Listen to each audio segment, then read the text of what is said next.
এগুলো হচ্ছে আমাদের শারীরিক প্রস্তুতি।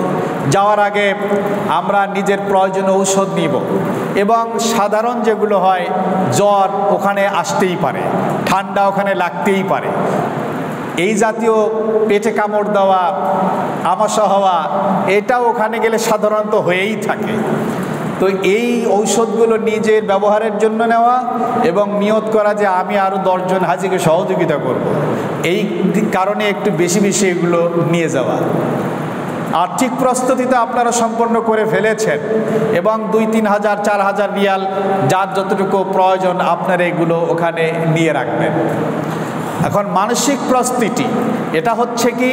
মানসিক প্রস্তুতি হচ্ছে রাসূলুল্লাহ সাল্লাল্লাহু আলাইহি সাল্লাম বলেছেন, বুখারী শরীফের মধ্যে এসেছে একেবারে সর্বপ্রথম হাদিস, বুখারী শরীফ।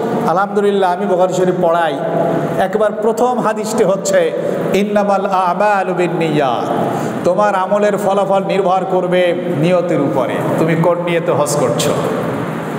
অনেকে দেখা যায় যে হজে যাওয়ার আগেই তাদের লাগেজের মধ্যে আলহাজ অমুক, হাজি অমুক নাম লিখে দেয়, আছেন এরকমের? দেখা যায়, এটা করা যাবে না। আলহাজ হওয়ার জন্য, হাজি হওয়ার জন্য, অথবা আগামীতে নির্বাচন করতে হবে, নামের পেছনে আলহাজটা থাকলে সহজ সরল মুসলমানরা ভোট দিবে, বা আলহাজ থাকলে পরে ধর্মীয় অনুভূতি কামানো যাবে, ছেলে মেয়ে বিবাহ দিতে হবে, হজটা না করলে কি হয়, ইত্যাদি ইত্যাদি ইত্যাদি। এই জাতীয় নিয়তে যদি হজ করে, এই হজ করার কোনো লাভ নেই। এগুলো হচ্ছে রিয়া।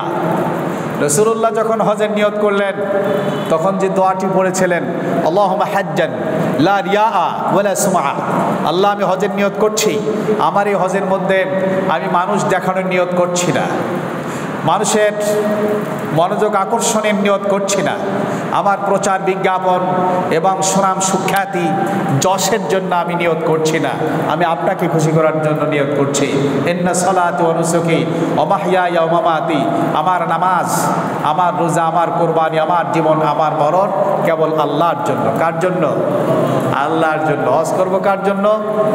কেউ যদি আলহাজ লেখার জন্য, হাজি লেখার জন্য, অথবা আগামীতে নির্বাচন করতে হবে, পোস্টারে আগে যদি আলহাজটা থাকে, তো যত বড় সন্ত্রাসী হোক, যত বড় দখলবাজ হোক, যত বড় চাঁদাবাজ হোক, আর যত বড় গুন্ডা হোক, আর যত বড় সুদখোর ঘুষখোর হোক, সাধারণ মানুষ মনে করবে আর এই লোকটা হজ করছে, পবিত্র জায়গায় পাড়া দিয়ে আসছে, তো ভোটটা তারই দেই। এই জাতীয় নোংরা নিয়তে যারা হজ করেন, তাদের হজ করা না করা সমান, কোনো লাভ নাই। হজ করতে হবে আল্লাহকে খুশি করার জন্য। কাকে খুশি করার জন্য? আল্লাহকে খুশি করার জন্য। আল্লাহকে খুশি করার জন্য হজ করতে হবে। আল্লাহ তৌফিক দান করেন। এই জন্য ইন্নামাল আমালু বিন্নিয়াত, হজ করতে হবে আল্লাহকে খুশি করার জন্য। আগে নিয়তকে খাঁটি করতে হবে। এরপর হজে যাওয়ার জন্য 2 ধরনের তওবা করতে হবে। কয় ধরনের তওবা? 2 ধরনের তওবা। হক্কুল্লাহ, ধরুন আমি আগে নামাজ পড়তাম না, ধরুন আমি আগে দাড়ি কাটতাম, ধরুন আমি আগে বেপর্দায় চলতাম, ধরুন আগে আমি মদ খেতাম, ধরুন আগে আমি নানাবিধ পাপাচারে পরকীয়ায় লিপ্ত থাকতাম। এখন আমার নিয়ত করতে হবে জীবনে আর এই কাজগুলো করব না, সামনের থেকে শুধু নেক কাজ করব। ইনশাআল্লাহ পারবো না? কি বলেন? নিশ্চয় আপনারা কেউই এমন না, কিন্তু কথাটা বলা হয়তো আপনি আর একজনকে বলতে পারবেন। নিশ্চয় আপনারা সবাই আল্লাহওয়ালা মানুষ, এটা আমার দৃঢ় বিশ্বাস এবং আমার সুধারণা। আল্লাহ পাক আপনাদেরকে কবুল করেন। কিন্তু এটা হতে পারি কিনা মানুষের মধ্যে, এই রোগগুলো মানুষে থাকতে পারি কিনা? হয়তো আমার মধ্যে হিংসা আছে, আমার মধ্যে অহংকার আছে, আমার মধ্যে দাম্ভিকতা আছে, আমার অনেকগুলো বাড়ি একটা অহংকার থাকে, অনেকগুলো ফ্ল্যাট আমার অহংকার থাকে, অনেকগুলো ইন্ডাস্ট্রি একটা অহংকার থাকে, আমি একটা বড় পোস্ট পজিশন ক্যারি করি, এটা আমার অহংকার থাকতে পারে। আমি একটা মানুষ, আর 20 জনের মধ্যে গেলে মানুষ আমার দিকে তাকায় থাকে, আমার এমন সুন্দর চেহারা, আমি এমন টল ফিগারের, আমি এমন বংশে এবং আভিজাত্যের মালিক যে আমার নাম শুনলে মানুষ আমার দিকে সম্মানের চোখে তাকায় থাকে। হ্যাঁ, এটা থাকতেই পারে, এটা আল্লাহর নেয়ামত। আল্লাহ যদি আপনাকে সম্পদ দেন, আল্লাহর নেয়ামত। আল্লাহ যদি আপনাকে সুদর্শন বানান, এটা আল্লাহর নেয়ামত। আল্লাহ যদি আপনাকে কোনো ক্ষমতার আসন দেন, এটা আল্লাহর নেয়ামত। কিন্তু এটা পরীক্ষা, এটা দিয়ে অহংকার করার কিছু নাই। যদি অহংকার থেকে থাকে তাহলে আজকেই নিয়ত করতে হবে যে আল্লাহ, আগে যা করেছি ভুল করেছি, আর কোনো অহংকার করব না। তুমি তো আমাকে রাস্তার ফকির বানাতে পারতে, তুমি তো আমাকে ল্যাংড়া বানাতে পারতে, তুমি আমাকে অন্ধ বানাতে পারতে, তুমি তো আমাকে আতুর বানাতে পারতে, তুমি তো আমাকে কত ধরনের অসহায় বানাতে পারতে, আমাকে ভিক্ষার ঝুলি ধরাই দিয়ে চৌরাস্তায় দাঁড় করাই দিতে পারতে, কিন্তু তুমি তো দেও নাই। আয় আল্লাহ, এজন্য তোমার শুকর আদায় করছি। আমার পেছনে যদি কোনো অহংকার থাকে এজন্য আমি তওবা করছি, আর কোনোদিন নিজের বড় মনে করবো না, আমি ছোট হয়ে যাব। নিয়ত করতে পারিনি ইনশাআল্লাহ। রাসূলুল্লাহ খোদ নিজে দোয়া করতেন নামাজের পরে, আল্লাহুম্মা, আয় আল্লাহ তাআলা, আমি আপনার কাছে চাই, কি চাই? আল্লাহুম্মা জাআল আইনি ফি সাগীরা, আমার চোখে আমাকে ছোট্ট বানায় দেন, অফি আয়ুনিন নাসে কাবীরা, মানুষের চোখে বড় বানান, আমার চোখে আপনি আমাকে ছোট বানায় দেন। রাসূলুল্লাহ বলেছেন, কেউ যদি দাম্ভিকতা ছেড়ে দেয়, অহংকার ছেড়ে দেয়, কারণ এই হজের সফরের মধ্যে যাদের মধ্যে অহংকার থাকে, দাম্ভিকতা থাকে, যাদের মধ্যে আত্মপ্রশংসা করার এই নোংরামি থাকে, তাদের কষ্ট আর কষ্ট হয়।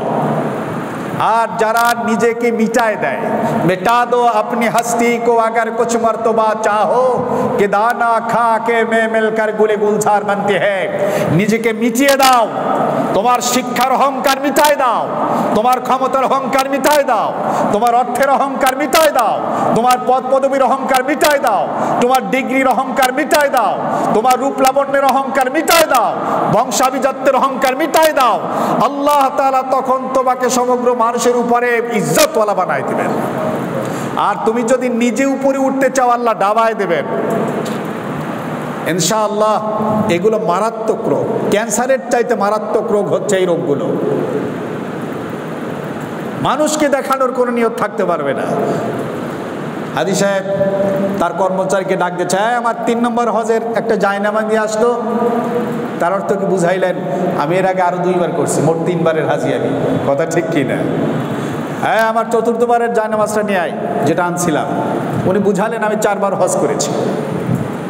মানে কথায়, কাজে, আচরণে, উচ্চারণে, অ্যাটিচিউডে এটা কখনো প্রমাণ করা যাবে না। হ্যাঁ, আপনার শিক্ষার জন্য যদি হয় সেটা হলো ভিন্ন কথা, যে আমি অনেকবার হজ করেছি, আমি অনেক কিছু জানি, এটা প্রকাশ করা উচিত না।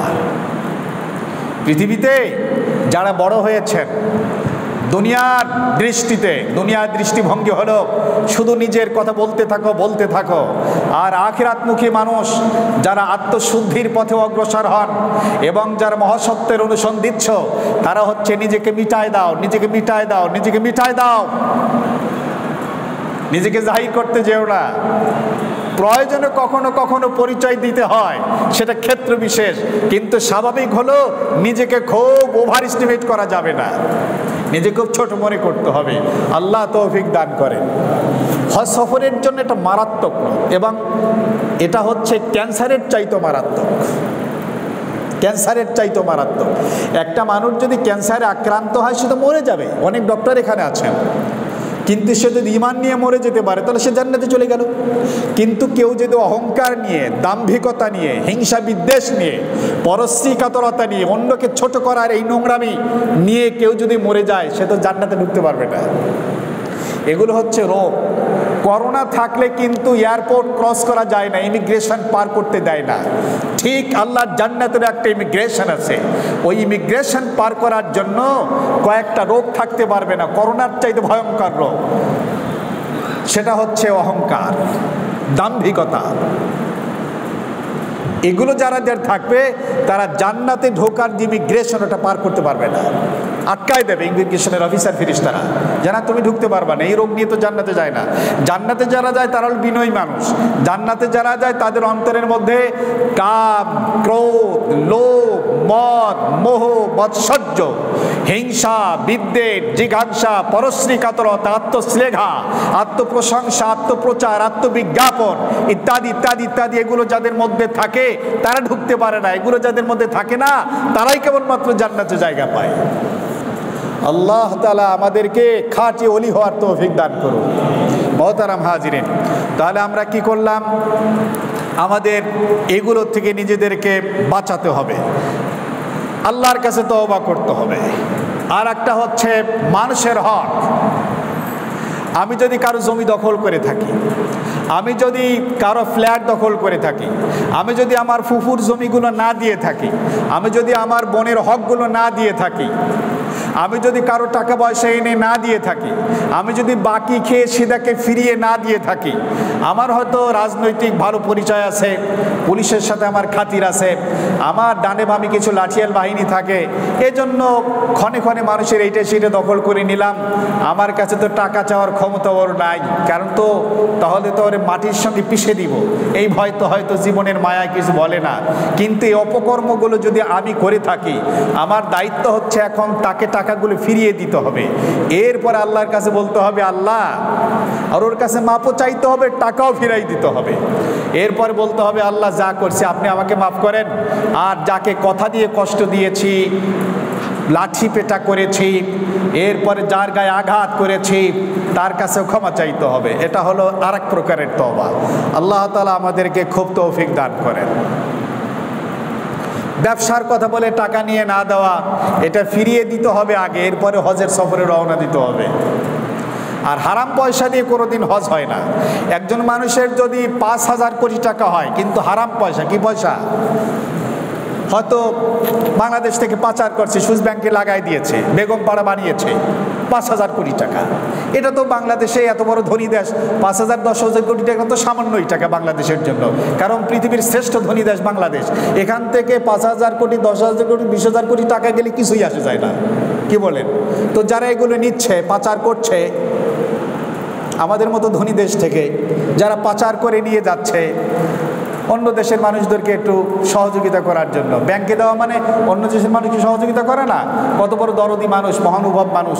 তো যারা এই যে হারাম পয়সাগুলো কামালো, ও যদি 10,000 কোটি টাকারও মালিক হয়, ওর উপর হজ ফরজ না, কারণ ওর পুরা টাকা হারাম। চাঁদাবাজির টাকা হারাম, সুদের টাকা হারাম, ঘুষের টাকা হারাম, দখলবাদদের টাকা হারাম, ভূমিদস্যুদের টাকা হারাম, চাঁদাবাজদের টাকা হারাম, বোনের সম্পদ যারা মেরে খায় ওই টাকা হারাম, ফুফুর সম্পদ যারা মেরে খায় ওর টাকা হারাম, প্রতিবেশী গরিব মানুষের জমি যারা দখল করা খায় ওদের টাকা হারাম, ওদের উপর হজ ফরজ না।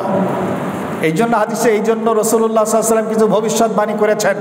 শেষ জামানায় বড় বড় প্রভাবশালী, ক্ষমতাধর, রাষ্ট্রের বড় বড় গুরুত্বপূর্ণ ব্যক্তিরা, ধনী মানুষরা হজ করবে, কিন্তু তাদের হজ হবে এটা শুধু আই ওয়াশ দেখানোর জন্য হজ। আলেমরা হজ করবে নিজের শোহরাত বানানোর জন্য। এভাবে করে শেষ জামানায় হজ হবে, কিন্তু খাঁটি হজ খুব কম হবে। এটা বিদেশ ভ্রমণের মতো হবে, সিঙ্গাপুর ভ্রমণের মতো হবে, কিন্তু আল্লাহকে খুশি করার জন্য হজ হবে না। আমরা আজকের নিয়ত করি, আমরা আল্লাহকে খুশি করার জন্য হজ করবো ইনশাআল্লাহ। আল্লাহকে খুশি করার জন্য কি করব আমরা ভাই? হজ করব। আল্লাহ তাআলা আমাদেরকে খুব তৌফিক দান করেন।